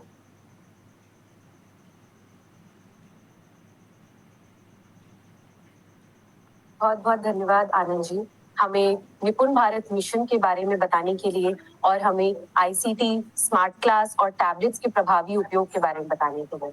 साथ ही मैं आपका धन्यवाद करती हूँ कि आपने हमें इतना प्रेरणादायी मार्गदर्शन दिया। आगे बढ़ते हुए मैं श्याम किशोर तिवारी जी को बुलाना चाहूंगी, जो कि हमारे राज्य परियोजना कार्यालय के निर्माण विभाग के वरिष्ठ विशेषज्ञ हैं, कि वह आए और हमें ऑपरेशन कायाकल्प के बारे में बताएं। नमस्कार साथियों, कुछ चीजों पर आपसे संवाद करना है। स्कूलों के अनुभव जो देखे जाते हैं, स्कूलों में विजिट तमाम अधिकारी जाते हैं, तमाम चीजें ऐसी हैं स्कूलों में। जब आपके स्कूल में कोई जाता है तो कुछ चीजें ऐसी हैं जिन पर आपका ध्यान आकर्षित करना बहुत आवश्यक है। सबसे महत्वपूर्ण है, जैसे अभी डीजी सर ने कहीं प्रकाश डाला, आपको चीजें अवगत कराई। लेकिन जो चीज देखी गई है, कंपोजिट ग्रांट एक ऐसी ग्रांट है जिससे हम स्कूल के बहुत सारी चीजों का, बहुत सारी समस्याओं का, जिनसे आप रोज अपने दैनिक जीवन में दो चार होते हैं, उनका समाधान कर सकते हैं। लेकिन जरूरत है इसके लिए बेहतर प्लानिंग की। बेहतर प्लानिंग से मेरा आशा है कि कंपोजिट ग्रांट में जो धनराशि जाती है उसमें हम स्कूल में जो हमारे 19 पैरामीटर्स हैं, उन 19 पैरामीटर्स में हम कौन कौन से पैरामीटर है जिनको हम इसे सैचुरेट कर सकते हैं, इसकी प्लानिंग करना। इस प्लानिंग में सबसे महत्वपूर्ण पार्ट है जो स्कूल में स्टाफ है, जिसमें प्रधानाध्यापक के साथ और भी है, सहायक अध्यापक, शिक्षा मित्र, उपदेशक, इन सभी लोगों का आपस में कोऑर्डिनेशन कैसा है, ये सर्वाधिक महत्वपूर्ण है। और ये पाया गया है, जैसे विजिट में जाने पर ये देखा जा रहा है कि अगर कोई चीज कंपोजिट ग्रांट में इस साल क्या हुआ, यदि प्रिंसिपल स्कूल में नहीं है तो ये पाया जाता है कि वो कहते हैं, सहायक अध्यापक का जवाब आ जाता है कि नहीं, हमें नहीं पता है, तो केवल प्रिंसिपल को पता है। तो सबसे जरूरी है आपस में सामंजस्य। आप एसएमसी की बैठक कराएंगे, हमारा कौन सा पैरामीटर कंपोजिट ग्रांट से संतुष्ट हो सकता है। जैसे हैंड वॉशिंग यूनिट है, 19-20 सत्र में ये अभियान चला के आप लोगों ने काम कराया है। ब्लैक बोर्ड है, शौचालय में नल जल की व्यवस्था है, शौचालय में टाइलीकरण है, रंगाई पुताई है, रैंप रेलिंग है, 20-40 मीटर से कम का विद्युत कनेक्शन है। ये सारे काम ऐसे हैं जो कंपोजिट ग्रांट से आसानी से कराए जा सकते हैं, लेकिन इसके जरूरी है बेहतर प्लानिंग की, आपस में सामंजस्य की। ये सामंजस्य शिक्षकों से और एसएमसी से और प्लस ग्राम पंचायत से, तीनों से आपस में होगा, तभी हम स्कूल को कंपोजिट ग्रांट का बेहतर उसके धनराशि का बेहतर प्रयोग करते हुए एक अच्छे स्कूल के रूप में उसको स्थापित कर पाएंगे। अभी तक हम लोगों ने काफी अच्छा काम किया है। कायाकल्प में लगभग 1 लाख से अधिक स्कूल हमारे अच्छे हो गए हैं। अभी सर डाटा दिखा रहे थे जब शुरू में, तो आपने देखा कि मैक्सिमम स्कूल हमारे 16 से 19 पैरामीटर पर सैचुरेट है। लेकिन इसके हम जो जहां पीछे रह जा रहे हैं वहां हमारी प्लानिंग की समस्या है। वो जरूरी है वो प्लानिंग स्कूल लेवल पे आए, और जो 10% की धनराशि आपको स्वच्छता में इस्तेमाल करनी है, उसके अलावा उस स्वच्छता वाली धनराशि के अलावा बाकी जो 90% धनराशि है उसको हम कैसे इस्तेमाल करेंगे, इसकी प्लानिंग जरूर हो जाए। कंपोजिट ग्रांट के अलावा स्कूल के लिए आप वहां पर ग्राम पंचायत का, पंचायत वित्त का, जो और पैसे जा रहे हैं उनका इस्तेमाल कर सकते हैं, लेकिन इसके लिए प्लानिंग के साथ कंपोजिट ग्रांट के धनराशि के सदुपयोग पर बल दिया जाए। और सभी लोगों को इसके लिए जरूरी है आप यूडैश डाटा को अपना फोकस करें, यूडैश डाटा में फोकस करें। यूडैश में हमारे जो गैप्स है वो क्रिटिकली ठीक से भरे जाएं, ताकि आपके विद्यालयों को जो फंड मिलता है, जो चीजें मिलती है, छात्र संख्या सही अपग्रेड की जाए। इन सब चीजों से आप स्कूल के लिए एक बेहतर प्लानर बन सकेंगे। वसुंधरा जी, अगली स्लाइड प्लीज। एक महत्वपूर्ण चीज है, जैसा कि आप अक्सर सुनते हैं कि कहीं पे संजोग होता है कि छुट्टी के दिन कहीं बाउंड्री गिर गई या कुछ गिर गई, तो ये बहुत अच्छी स्थिति नहीं है। हमारे स्कूलों में 2020 में ही 22 जनवरी को इसका शासनादेश हुआ, जिसमें स्पष्ट लिखा था कि हमको जर्जर भवनों के सभी जर्जर भवन जो हमारे विद्यालय के कैंपस में स्थित हैं, इनमें विद्यालय न चलाए जाए, उनको एक अभियान चला के चिन्हित करते हुए उनका टेक्निकल तकनीकी समिति के माध्यम से सत्यापन कराया जाए, और इवेल्युएशन के बाद उनको नीलामी की प्रक्रिया कराते हुए उनको ध्वस्त कराया जाए। काफी बड़ी संख्या में आप सभी के सहयोग से हम लोगों ने ये उपलब्धि हासिल की है। लगभग 7,000 से अधिक स्कूलों का ध्वस्तीकरण हो चुका है, जो लगातार गतिमान भी है। लेकिन जो चीज महत्वपूर्ण है इसमें, कि अभी भी बड़ी संख्या में जर्जर भवन हमारे कैंपस में खड़े हैं। इनके खड़े होने से बहुत सारी समस्याएं हैं। हम लोग सोचते हैं कि क्या हो जाएगा, जर्जर भवन कैंपस में खड़ा है तो हो क्या जाएगा, लेकिन आप ध्यान रखिए कि आप एक बच्चे के गार्जियन नहीं है। स्कूल में 100, 200, 400, 60, 70 जितने बच्चे हैं, आप सबके अभिभावक हैं, और बच्चे समूह में किधर भी मूव हो सकते हैं। कोई भी समूह को नियंत्रित करना कठिन है यदि उनको ठीक से गाइड ना किया जाए। तो लंच के समय बच्चे एक साथ खेल रहे होते हैं, छुट्टी के समय एक साथ होते हैं, तो जर्जर भवन जहाँ अगर खड़ा होगा, बच्चे उधर गए, कोई ऐसा हादसा हो गया, तो एक नई समस्या होगी, जिसके लिए आप सबसे ज्यादा परेशान आप होंगे। सबसे पहली कार्रवाई आप पे होगी कि आपने, तो उसके लिए जरूरी है कि जर्जर भवन का जो जर्जर भवन है वहां किसी बच्चे का प्रवेश रोका जाए, उसको चिन्हित कराया जाए, उस पे जो निर्देश दिए गए हैं उस पर स्पष्ट शब्दों में उसको लिखा जाए। निष्प्रयोज जर्जर भवन जो उसके आपको निर्देश दिए गए हैं वैसा उस पर अंकन किया जाए, उनका ध्वस्तीकरण कराया जाए, बच्चों का प्रवेश उसमें प्रतिबंधित करा दिया जाए। इसके लिए आपको अलर्ट मोड पर आना है और बीईओ से संपर्क करके इसका यथाशीघ्र जो समिति है उसका उससे वैल्यूएशन करा देना है। एक बार ध्वस्तीकरण की कार्रवाई हो जाएगी तो आपको फिर उसके लिए उसका प्रस्ताव उपलब्ध होगा। तो यहाँ से आपको नया भवन उसके लिए अगर जरूरी होगा तो नया भवन उपलब्ध कराया जाएगा, लेकिन उसके लिए जरूरी है कि आप ध्वस्तीकरण की प्रक्रिया पूर्ण कर लें। जर्जर भवन गिर जाने के बाद जो धनराशि आपको प्राप्त होगी वो एसएमसी के खाते में रहती है। उसका विद्यालय में किसी और पैरामीटर में, किसी और विकास कार्य में आप उसका इस्तेमाल करा सकते हैं। उसके लिए जरूरी है कि आप बीईओ के माध्यम से हमारी क्या कार्य योजना, हम इस पैसे का कहाँ इस्तेमाल करना चाहते हैं, वो प्रस्ताव बना के बीईओ के माध्यम से बीएसओ को भेजिए, और जिलाधिकारी से सम्यक रूप से अनुमति लेकर के आपको अवगत करा देंगे कि हाँ ये इस्तेमाल किया जा सकता है। इन सब चीजों के लिए जरूरी है कि हम जर्जर भवन जो ढांचे हमारे खड़े हैं अनुपयुक्त, उनका ध्वस्तीकरण करा दें समय। ये आपसे विशेष सहयोग और विशेष आपका ध्यान इस पे आकृष्ट करना है। वसुंधरा जी, अगली स्लाइड।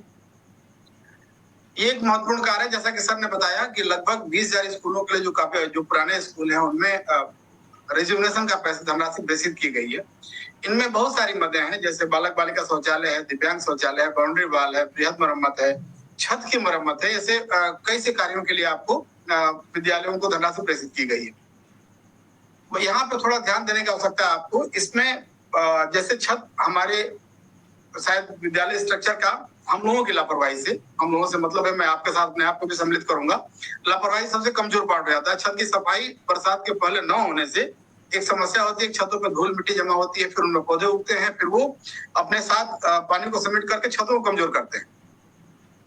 तो ये नहीं होना है। ये आपसे अनुरोध है कि जब भी ऐसा समय समय पर आपको धनराशि आपको कंपोजिट ग्रांट के रूप में उपलब्ध है, समय समय पर छतों की सफाई जरूर कराएं। ये एक ऐसी चीज है जिस पर आपको लगातार फोकस करना है। ये हमारी सबसे प्रायोरिटी का विषय होना चाहिए।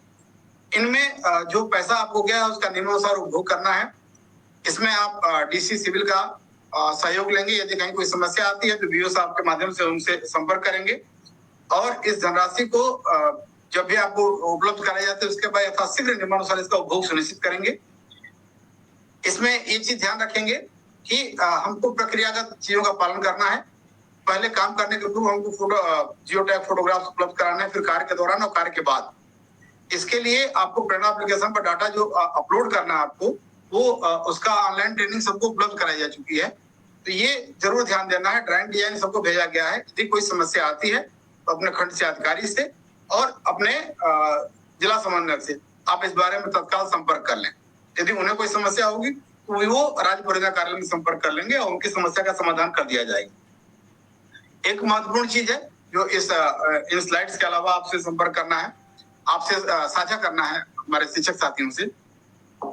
आप जैसा कि अवगत हैं कि विद्यालयों के उच्चीकरण की प्रक्रिया चल रही है और कई जगह से हमने जनपदों से मांगा है कि विद्यालयों में कहाँ जमीन है, कहीं 5 एकड़ 10 एकड़, वो सूचना हम सबसे प्राप्त कर रहे हैं।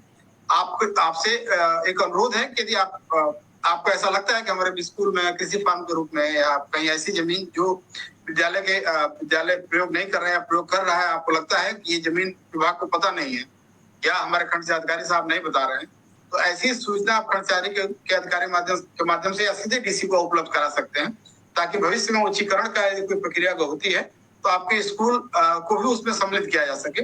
इसके लिए जरूरी है कि आप स्कूल की जमीन के बारे में चीजें आप अपने अभिलेख देख लें और आपको जानकारी हो उसको साझा कर लें विभाग के साथ। तो आपसे अनुरोध है, मैं एक पुनः कहूंगा कि जो भी निर्माण कार्यों की धनराशि आपको उपलब्ध कराई जाती है तो उसका प्रशिक्षण जैसा दिया जाता है, जो निर्देश दिए जाते हैं तदनुसार गुणवत्तापूर्ण निर्माण कराएं, ससमय निर्माण कराएं और यदि कोई समस्या आती है तो विभाग से साझा करते उसका तत्काल निराकरण कराएं। जर्जर भवनों का ध्वस्तीकरण प्राथमिकता के आधार पे और यदि कोई समस्या आती है तो भी शासनादेश लगातार आप लोगों की समस्याओं के आधार पर संशोधित किए गए हैं। लेटेस्ट 4 अगस्त को जारी किया गया, 4 अगस्त 23 को, जिसमें ये भी अवगत कराया गया कि यदि नीलामी नहीं हो पा रही तो कैसे करना है। इन सबका उपयोग करते हुए जर्जर भवनों को ध्वस्तीकरण कराएं। और कंपोजिट ग्रांट में एक बार पुनः आपसे अनुरोध है कि स्कूल का गैप एनालिसिस करते हुए शिक्षकों, एसएमसी और ग्राम पंचायत के सहयोग से आपस में सामंजस्य स्थापित करते हुए, सबको साथ लेते हुए उसका गैप एनालिसिस के अनुसार उसका उपभोग कराएं ताकि मैक्सिमम पैरामीटर्स हमारे सैचुरेट हो सके। बहुत बहुत धन्यवाद साथियों। बहुत बहुत धन्यवाद श्याम किशोर जी, हमें ऑपरेशन कायाकल्प के बारे में बताने के लिए। अब हम अपने आखिरी सत्र की तरफ बढ़ते हैं, जिसमें राघव कटियाल जी, जो कि निपुण भारत सेल के सदस्य हैं, वह हमें रजिस्टर्स के डिजिटाइजेशन के बारे में विस्तार से बताएंगे। बहुत बहुत धन्यवाद वसुंधरा जी।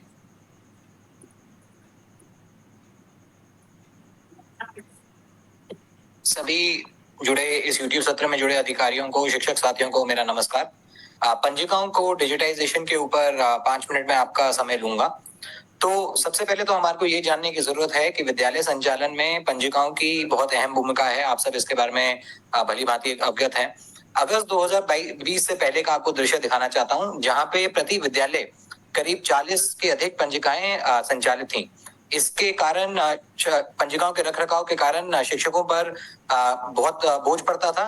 साथ ही में टाइम एंड मोशन स्टडी जो कराई गई थी उसके अंतर्गत ये पाया गया था कि प्रति सप्ताह शिक्षण का जो समय है वो केवल 13 घंटे तक घट करके रह गया है, क्योंकि कहीं समय जो है ये 40 पंजिकाओं के रखरखाव में ही चले जाता था शिक्षकों का। इस कारण अगस्त 2022 में शासन आदेश के द्वारा 40 पंजिकाओं को 14 पंजिकाओं में संकलित किया गया, कुछों का निस्तारण किया गया, कुछों का सम्मिलन किया गया, जिसके कारण जो है हमारा प्रति सप्ताह शिक्षण समय 13 घंटे से बढ़ करके 25 घंटे यानी करीब करीब दुगना के करीब हो गया और शिक्षकों पर कहीं ना कहीं इस बोझ की कमी भी आई और विद्यालय संचालन का काम और भी सरल हुआ। और अब जुलाई 2023 में जो दूरगामी एक शासन आदेश किया गया है, जिसके अंतर्गत सभी पंजिकाओं का डिजिटाइजेशन 12 पंजिकाओं का डिजिटाइजेशन किया जा रहा है, जिसको सब प्रेरणा ऐप पे सब उपलब्ध होंगी। अब ये दूरगामी कदम जो है परियोजना द्वारा उठाया जा रहा है, जिसके अंतर्गत विद्यालय संचालन में सभी शिक्षकों को बहुत ही ज्यादा सरलता होगी, समय की बहुत ज्यादा बचत होगी, बार बार रिकॉर्ड जो है उनको मेंटेन नहीं करना पड़ेगा। इसके बारे में मैं आगे भी चर्चा करूंगा। लेकिन ये सारी की सारी पंजिकाएं जो आज हम फिजिकल मोड में विद्यालय में रूप में विद्यालय स्तर पे संचालित करते हैं, 14 हमारी पंजिकाएं, उनमें से 12 पंजिकाओं को अब पूरे तरीके से प्रेरणा ऐप पर हम डिजिटाइज करने जा रहे हैं। इसके क्या लाभ होंगे हमारे शिक्षक साथियों के लिए, उसके बारे में थोड़ी सी चर्चा करेंगे। सबसे पहले शिक्षकों को सुविधा और समय की बचत, यानी कहीं आप देखें तो जैसे एक शिक्षक छात्र उपस्थिति पंजिका हो या एमडीएम की पंजिका हो, उसके अंदर सेम ही रिकॉर्ड को हमारे को बार बार हर पन्ने में उसको रिकॉर्ड करना पड़ता है। तो उन छोटी छोटी चीजों की वजह से या फिर शिक्षक छात्रों का नामांकन का एक पंजिका है और वहां पे उसके अलग से उपस्थिति की भी एक पंजिका है, तो सब में हमारे को बार बार बच्चों का नाम नोट करना पड़ता है, जिसके कारण कहीं ना कहीं शिक्षकों का समय इसके अंदर व्यर्थ होता है। लेकिन एक बार आप डीबीटी में अगर डीबीटी मॉड्यूल में आप छात्र को एनरोल कर रहे हैं, नामांकित कर रहे हैं, तो वहां से डेटा ऑटो फीडिंग होके शिक्षक उपस्थिति के विवरण में आएगा, एमडीएम के विवरण में भी आएगा, जिसके कारण आपको रिकॉर्ड को बार बार मेंटेन नहीं करना पड़ेगा और उससे शिक्षकों के समय की बहुत ज्यादा बचत होगी, क्योंकि बार बार उस चीज को लिखना नहीं पड़ेगा। उसी तरीके से मैनुअल रिकॉर्ड रखने की आवश्यकता नहीं होगी। सहज रिपोर्ट हमारे को उपस्थित होंगी, हमारे को अवेलेबल होंगी, जिससे एक इंटेलिजेंस का माहौल भी बनेगा। यानी कि कौन से हमारे छात्र हैं जो बार बार उपस्थित हो रहे हैं, अनुपस्थित रह रहे हैं, उनका विवरण अगर हमारे को ऑटोमेटिकली इस ऐप में मिल जाए, जो कि इंटेलिजेंस से मिला जाएगा, तो उससे हमारे को हमारे विद्यालय संचालन में भी आसानी होगी, क्योंकि हम उन छात्रों को आइडेंटिफाई कर पाएंगे जो बार बार विद्यालय नहीं आ रहे, जिनकी उपस्थिति दर्ज नहीं हो रही है, और उनके साथ फिर हम होम विजिट्स करके और उनके साथ उनके समुदाय के साथ सहभागिता बनाते हुए उनको हम आउटरीच करके विद्यालय में वापस ला सकते हैं। उसी तरीके से डेटा को हमेशा सुरक्षित रखा जाएगा, क्योंकि ये विद्या समीक्षा केंद्र और जो प्रेरणा का पूरा डेटाबेस है उसके अंदर ये डेटा सुरक्षित रहेगा। यानी जो कहीं ना कहीं बहुत टेंशन का एक वो रहता है कि रजिस्टर गुम गया या पंजिकाओं में कोई रखरखाव में कोई दिक्कत आने की वजह से उसके अंदर वो सही रूप से संचालित नहीं था, तो उस तरीके से हमारी पंजिकाएं भी सही रूप से संचालित रहेंगी। डेटा हमेशा संकलित और सुरक्षित रहेगा। साथ ही में ट्रूथ रिपोर्टिंग की बात हम हर समय करते हैं, तो उसके अंदर जियो फेंसिंग और टाइम फेंसिंग के अंतर्गत शिक्षक उपस्थिति, छात्र उपस्थिति की ट्रूथ रिपोर्टिंग की तरफ हम बढ़ेंगे। साथ ही में विद्या समीक्षा केंद्र के आधार पर के अंदर जब ये डेटा जाएगा, तो उस डेटा की एडवांस मॉनिटरिंग और इंटेलिजेंस के आधार पर भी शिक्षकों की हम सहायता कर पाएंगे। तो इन पंजिकाओं के डिजिटाइजेशन से विद्यालय स्तर पर हर शिक्षक को, हर प्रधानाध्यापक को तो सरलता और सुगमता होगी ही, और उनके समय की बचत भी होगी, लेकिन साथ ही में पूरे प्रदेश स्तर पे भी हम एक और इंटेलिजेंट व्यवस्था की तरफ, एनालिटिक्स की तरफ हम आगे जा पाएंगे। इसको एक छोटी सी बात बताएंगे और उसके साथ फिर खत्म करेंगे कि इसको उपयोग करने का क्या अभी हमारे तरीके हैं। अभी सबसे पहले देखा जा रहा है ये कि प्रेरणा ऐप में अभी केवल 20 से 30% शिक्षक ही उसके अंदर डाउनलोड करके रखे हैं प्रेरणा ऐप। तो सभी शिक्षक साथियों से अनुरोध रहेगा कि प्रेरणा ऐप को आप सब डाउनलोड कर लें। आप लेटेस्ट वर्जन उसका डाउनलोड करें, रजिस्टर आइकन पे क्लिक करके अपने आप को रजिस्टर पंजीकृत कराएं। साथ ही में रिपोर्ट आइकन पे आप क्लिक करेंगे जब, तो आपको वो उपलब्ध होंगी और सिंक डेटा करने से आप सारा इसका डेटा सिंक कर पाएंगे। अभी इसके डिटेल पंजिकाओं को कैसे इस्तेमाल करना है, किस किस फ्रीक्वेंसी पर, किस समय पर करना है, उन सब चीजों का एक डिटेल्ड लेटर सभी शिक्षकों के साथ हम बहुत ही जल्दी अतिशीघ्र साझा करने वाले हैं। साथ ही में एक टेक्निकल मैनुअल, टेक्निकल वीडियो और खंड शिक्षा अधिकारियों का प्रशिक्षण, जिस प्रशिक्षण से शिक्षकों को भी प्रशिक्षण दिया जाएगा और साथ में खंड शिक्षा अधिकारियों को भी और डीसी को भी प्रशिक्षण दिया जाएगा, एआरपी एसआरटी को प्रशिक्षण दिया जाएगा, जिससे शिक्षक साथियों को इस पंजिका को इस्तेमाल प्रयोग करने में कोई कठिनाई ना आए, प्रशिक्षण पूरा रहे, हम पूरी तरीके से समर्थ रहें इसको उपयोग कर पाने में।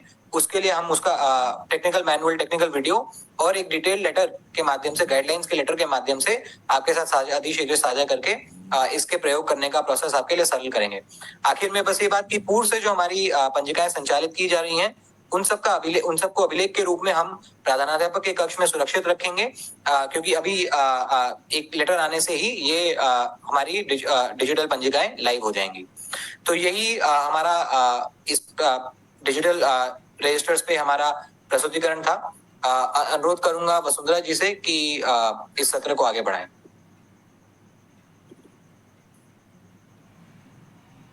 बहुत बहुत धन्यवाद राघव जी, हमें रजिस्टर्स के डिजिटाइजेशन के बारे में विस्तार से बताने के लिए और उससे रिलेटेड जितने भी हमारे नेक्स्ट स्टेप्स हैं उनके बारे में बताने के लिए।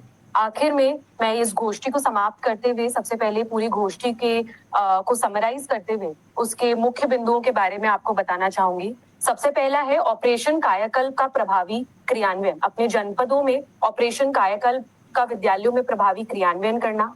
उसके बाद दूसरा है निपुण भारत मिशन के अंतर्गत जितनी भी हमारे मुख्य बिंदु हैं उनका कक्षाओं में क्रियान्वयन करना, चाहे वह कक्षाओं का रूपांतरण हो, प्रिंट रिच वातावरण बनाना हो, गुणवत्तापूर्ण सहयोगात्मक पर्यवेक्षण हो, गुणवत्तापूर्ण शिक्षक संकुल बैठकें हो, या फिर डेटा आधारित मॉनिटरिंग और डेटा आधारित समीक्षा बैठकें हो। इन सभी को अपने जनपदों में सुनिश्चित करवाना, जिससे हम अपने जनपद को अपने जनपद के सभी विद्यालयों को जल्द से जल्द निपुण बना सके। इसके बाद हमने छात्र उपस्थिति पे भी बात करी थी और हमने काफी सारे इसमें रणनीति के पॉइंट्स भी हमने डिस्कस करे थे कि कैसे हम अपने जनपदों में छात्र उपस्थिति, जो कि एक बहुत बड़ी समस्या है, उसको हम कैसे अपने जनपदों में ठीक कर सकते हैं, उसमें कैसे बदलाव ला सकते हैं। इसके बाद हमने दो बहुत ही महत्वपूर्ण आकलन के बारे में बात करी, जो कि है सबसे पहला है अगले कुछ समय में आने वाले डाइट प्रशिक्षुओं द्वारा किए जाने वाला आकलन, जो कि हमारे ERP और शिक्षक संकुल विद्यालयों में किया जाएगा, और दूसरा है हमारी निपुण घोषणा और उसकी समय रेखा के बारे में हमने चर्चा करी। और आखिरी में हमने रजिस्टर्स के डिजिटाइजेशन के बारे में चर्चा करी है, जिसमें हमने बात करी कि कैसे हमारे सभी रजिस्टर्स को प्रेरणा ऐप के माध्यम से डिजिटाइज करा जा रहा है, जिससे हमारे शिक्षकों के समय की बचत होगी और कक्षा शिक्षण का समय भी बढ़ेगा। मैं आज की गोष्ठी में जितने भी प्रतिभागी हमारे साथ जुड़े हैं उन सभी का धन्यवाद करती हूँ कि वह इस गोष्ठी में हमारे साथ जुड़े, और मैं आशा करती हूँ कि आपको ये गोष्ठी लाभदायक लगी होगी। बहुत बहुत धन्यवाद।